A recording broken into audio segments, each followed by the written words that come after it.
Perfecto, ya me confirman que todo va bien, así que bueno, vamos a comenzar. Como iba diciendo, se trata de un webinar para la introducción en el análisis fundamental, se trata un poco de ver los conceptos básicos y tipos, digamos, y también luego pues un poco la práctica con Apple, que va a ser nuestro sujeto de estudio hoy. Para ir comenzando, vamos a ver cómo, bueno, pues decía esa introducción, esa definición del concepto de análisis fundamental y a partir de ahí los tipos. Vamos a ver pues cómo es el top-down, el bottom-up y luego profundizar un poco más tanto en el macro, en los sectores y ya centrarnos en la compañía y ese caso con Apple.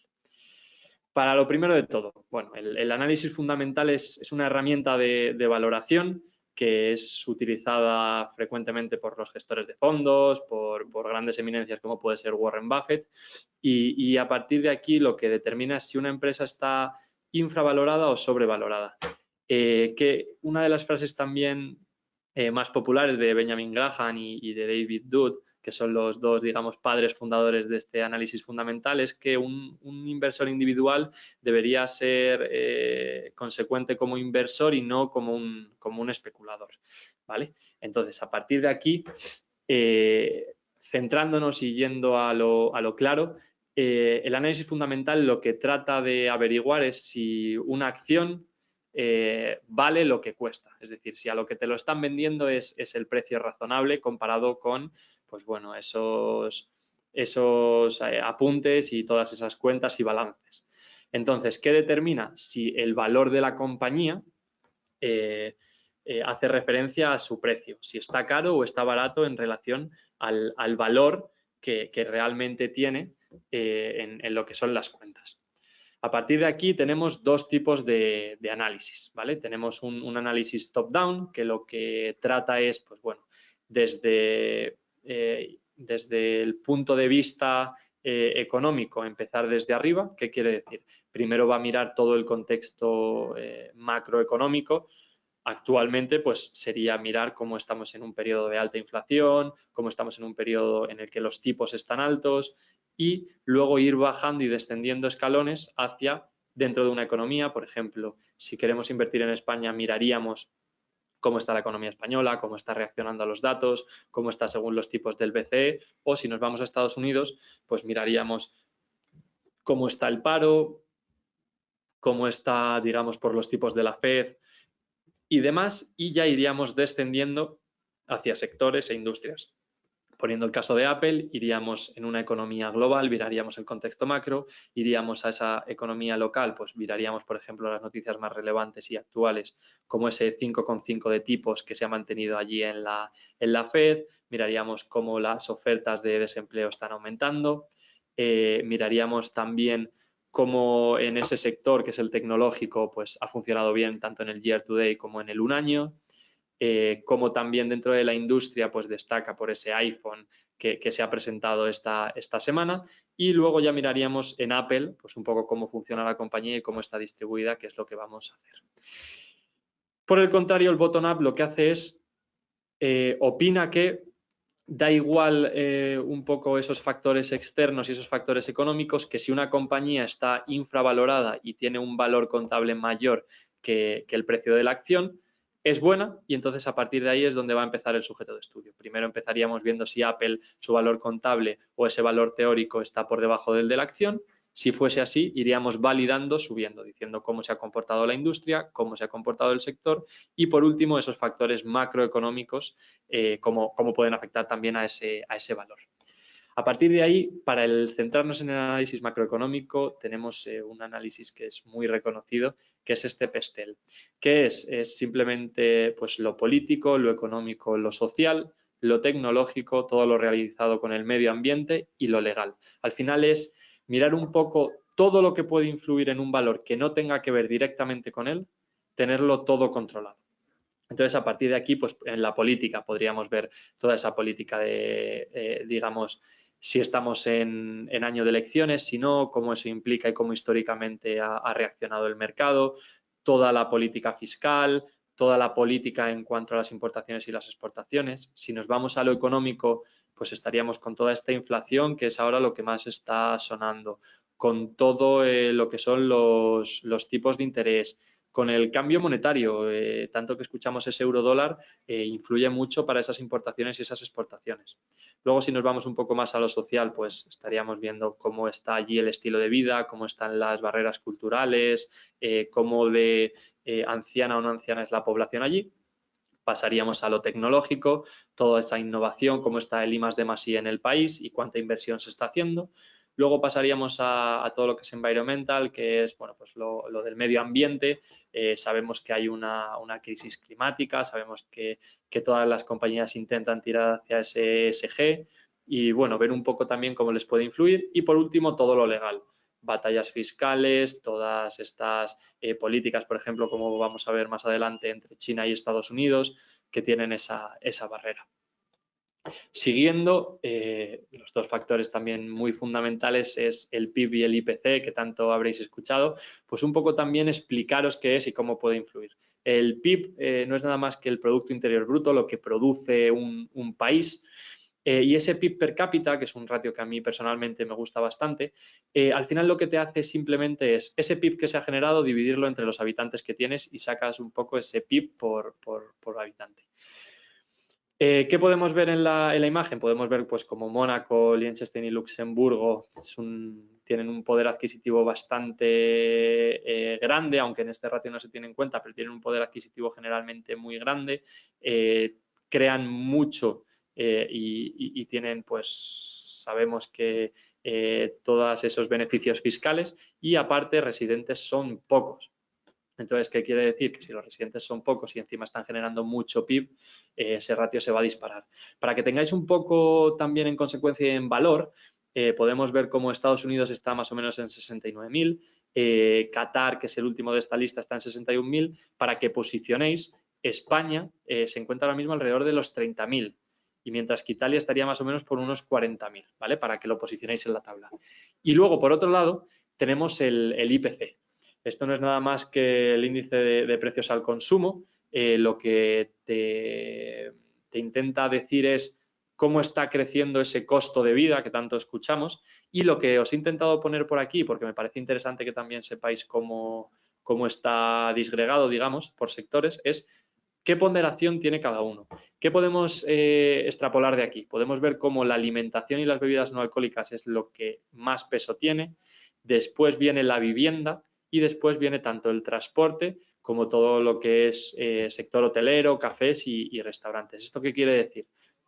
Que si cualquiera de estos grupos, como hemos estado viviendo, que la alimentación se dispara, es mucho más probable que incida de manera directa en ese IPC creciente que no si lo hace, por ejemplo, la medicina, que es un 4,4, ¿vale? Para que también tengáis esos valores. Os puedo pasar la presentación después si os interesa, que creo que es algo fundamental. Pero prosiguiendo, vemos cómo también en este macroeconómico no podemos dejar atrás el desempleo y la política monetaria. El desempleo es una tasa que, bueno, tienen mucho en cuenta también los bancos centrales a la hora de ver cómo de resiliente o no es la economía.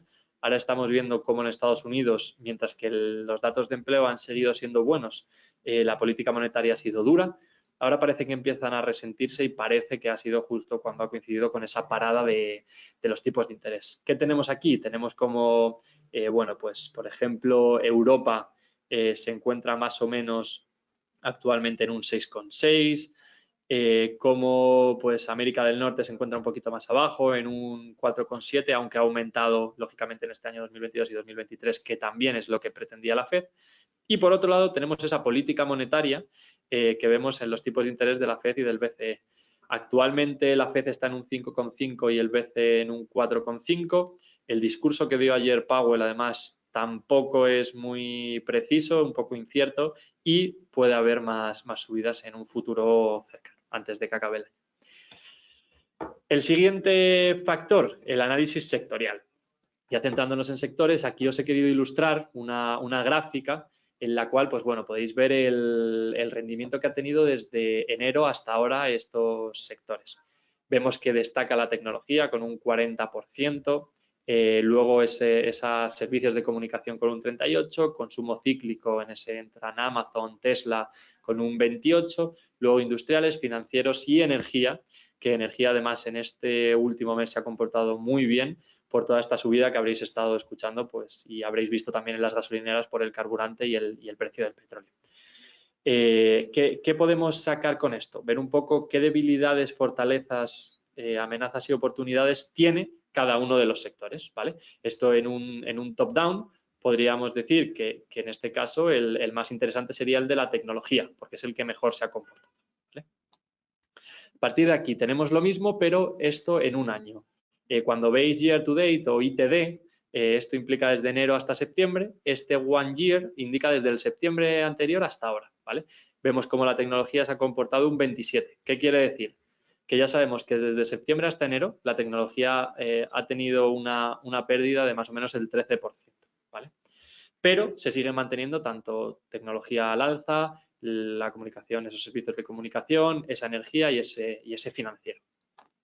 Siguiendo, he querido poner también unos gráficos de los materiales básicos, de esos raw materials, cómo han ido subiendo desde ese septiembre del año pasado hasta ahora. La comunicación y servicios, por ejemplo, ha sido algo más disparado, mientras que los materiales básicos han tenido un poco más de fluctuación estable. Por otro lado, el sector médico, todo el healthcare, ha tenido subidas y bajadas. Vemos como ese punto medio, ese 0%, lo ha llegado a tocar y ha vuelto a remontar. Mientras que la tecnología, pues bueno, desde esa ruptura en febrero, se volvía a apoyar otra vez en mediados de marzo y por ahí ya se disparaba y seguía esa tendencia. Pasando de ese análisis sectorial, ya directamente nos centramos, digamos, en el análisis de la compañía en particular, ¿vale? ¿Qué es importante? Es importante comprender cuál es el core del negocio. ¿Esto qué quiere decir? ¿Cuál es su negocio principal? En Apple está claro que su core del negocio es el iPhone, es lo que más ventas les da y en lo que está focalizado también la compañía. ¿Qué ventajas competitivas tiene dentro de ese sector y dentro de ese área? ¿Cuál es su calidad en cuanto a producto y a servicio? Por ejemplo, Apple no solo te vende lo bueno que es el móvil, sino ese estatus que pareces tener cuando tienes ese iPhone. En Estados Unidos prácticamente el 90% de la población tiene iPhone. Android casi que parece que te miran mal. Y luego los márgenes de beneficio y esos estados financieros, que ya es centrándonos en esa cuenta de resultados y en ese balance, ¿vale? Habría que mirar desde el pasado cómo se comportó hasta el futuro qué perspectivas hay. A partir de aquí, ¿qué miramos? Como comentábamos bien en el inicio. Lo que estamos viendo simplemente es si una acción está infravalorada o sobrevalorada, ¿vale? Cuando el precio es superior al valor, quiere decir que una acción está sobrevalorada, es decir, por lo que tienen en las cuentas, está reflejando un valor menor al precio que está cotizando, ¿vale? Mientras que el estar infravalorado significa que en tus cuentas auditan un precio mayor al que está cotizando, entonces tiende el valor o tiene que tender a igualarse y ir a ese valor teórico que tanto escuchamos o ese precio objetivo que dicen los analistas. A partir de aquí vamos a centrarnos en el caso práctico que es Apple.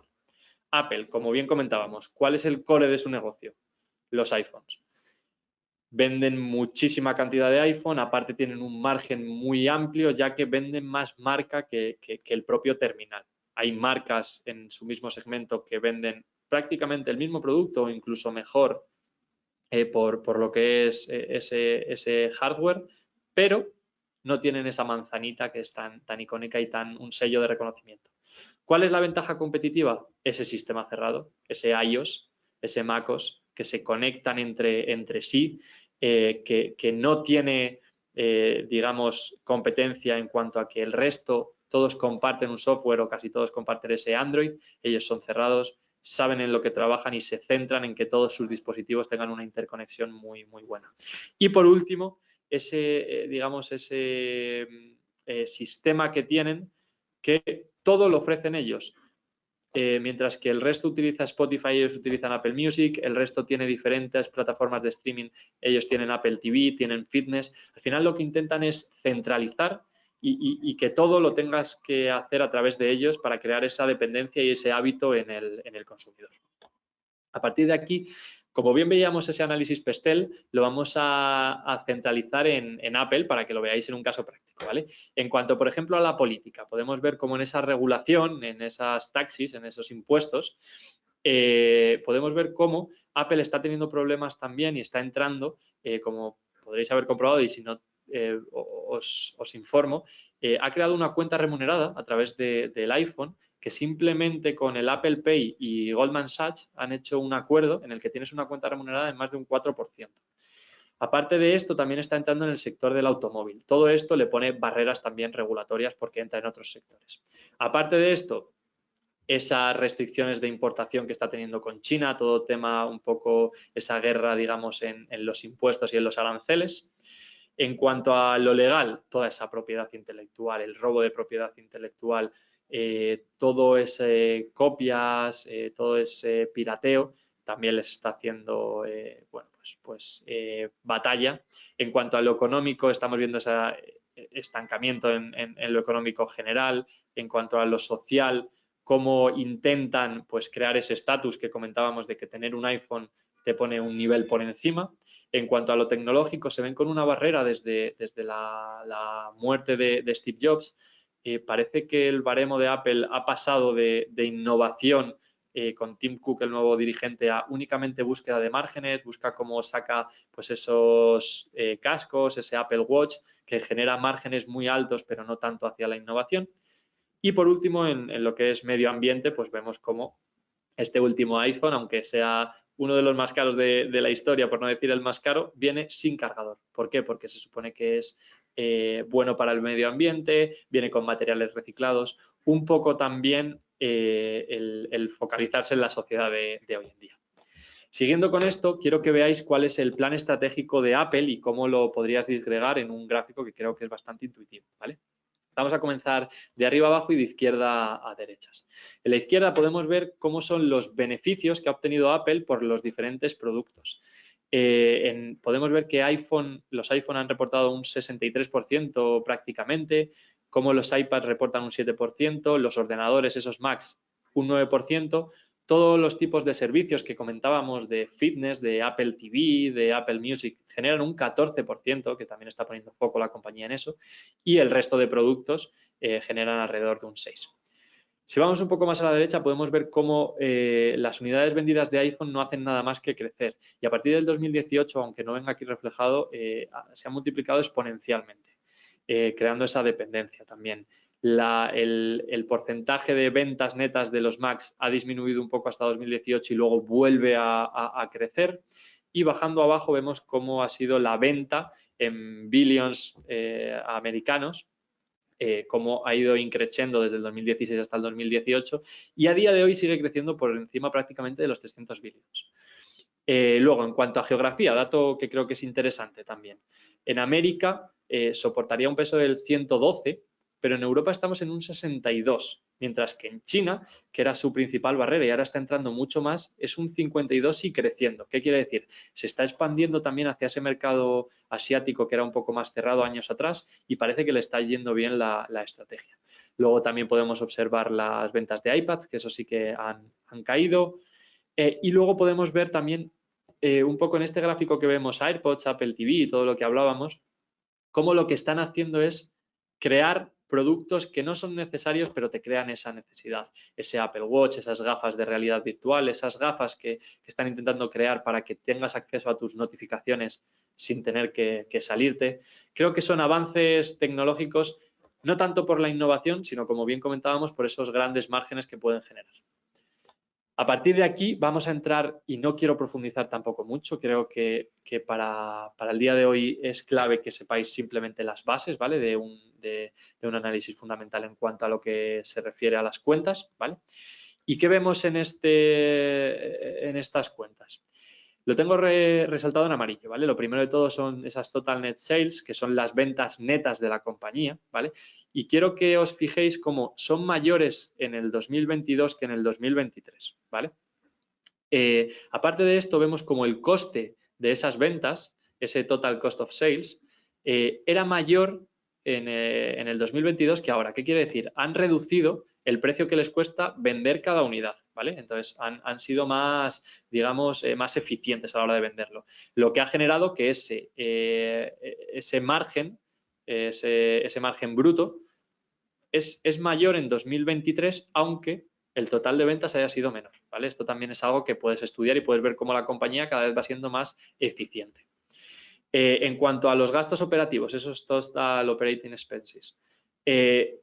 Podemos ver cómo han sido mayores en 2023 que en 2022. También puede ser pues, por todo el tema de tipos altos, por todo el tema de los costes en los salarios que han tenido que subir, todo lo administrativo, etcétera. Pero con todo esto, a la conclusión que llegamos es que, aun vendiendo menos y con unos costes operativos más altos, por esa eficiencia tanto en taxis, en esos impuestos, como a la hora del coste de venta, llega a ese ingreso neto, que es el último, el net income, son positivos en 2023 respecto al 2022. Esto es un dato muy importante porque te está diciendo que la compañía no necesita vender tanto para ganar más. Está siendo eficiente. Con lo cual, en el momento en el que el panorama actual se reduzca, vuelvan a condiciones estables, en cuanto empiecen a crecer las ventas, sus márgenes van a aumentar.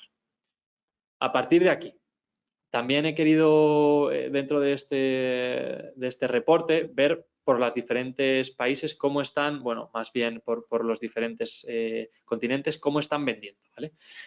En América, por ejemplo, estamos viendo que son 169 billions en 2022, en Europa unos 95, en China esos 74 y que iban increciendo. Se espera que para el año 2026 esté paralelo con Europa. En Japón un 25% y en el resto de Asia-Pacífico un 29%, ¿vale?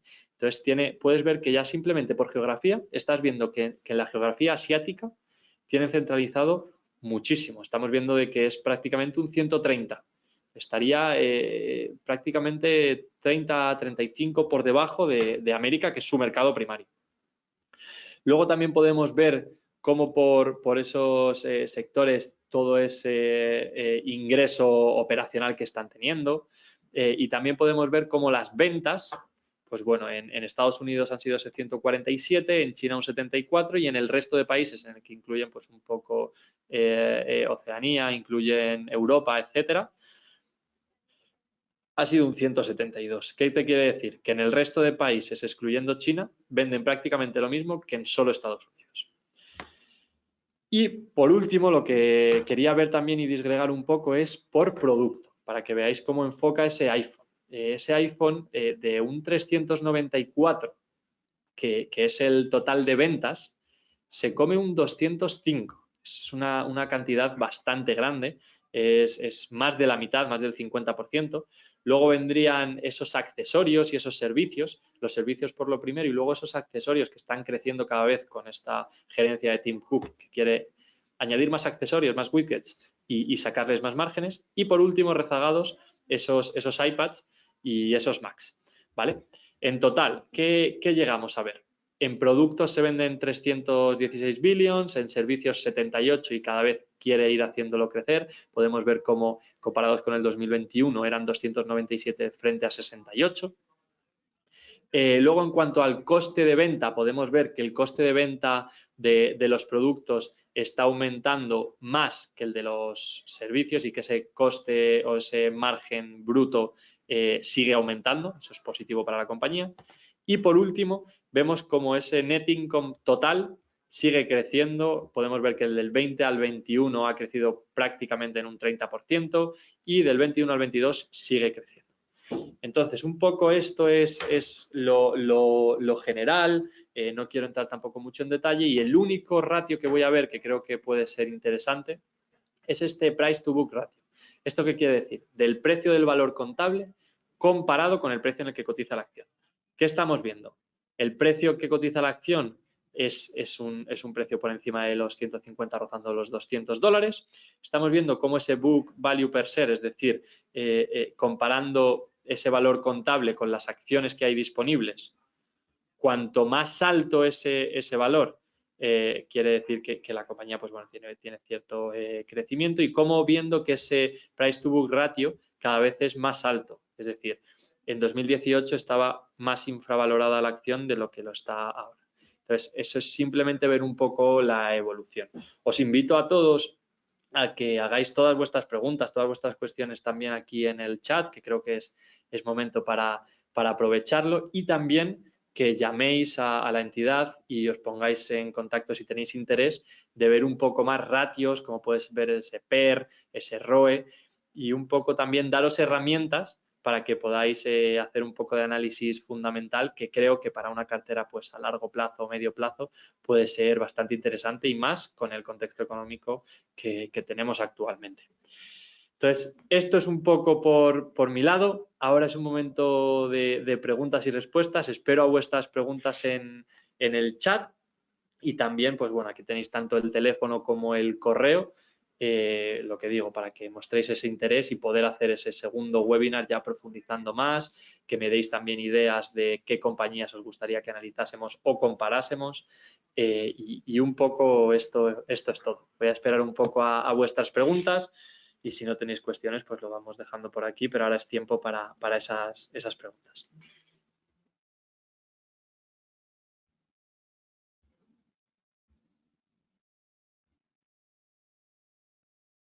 Mira, veo por aquí una pregunta, la cual se dice, bueno, que cómo puede estar también fundamentado el que Apple vaya bien o mal en periodos inflacionarios. Lo que son las acciones value suelen comportarse mejor en periodos de alta inflación y periodos de tipos altos. ¿Por qué?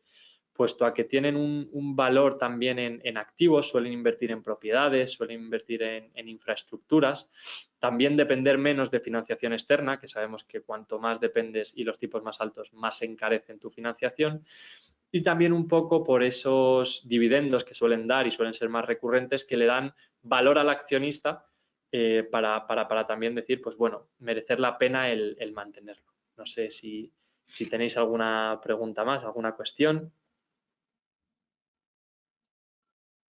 Podéis escribir con total confianza, no es totalmente anónimo, o sea que por favor, sentiros libres.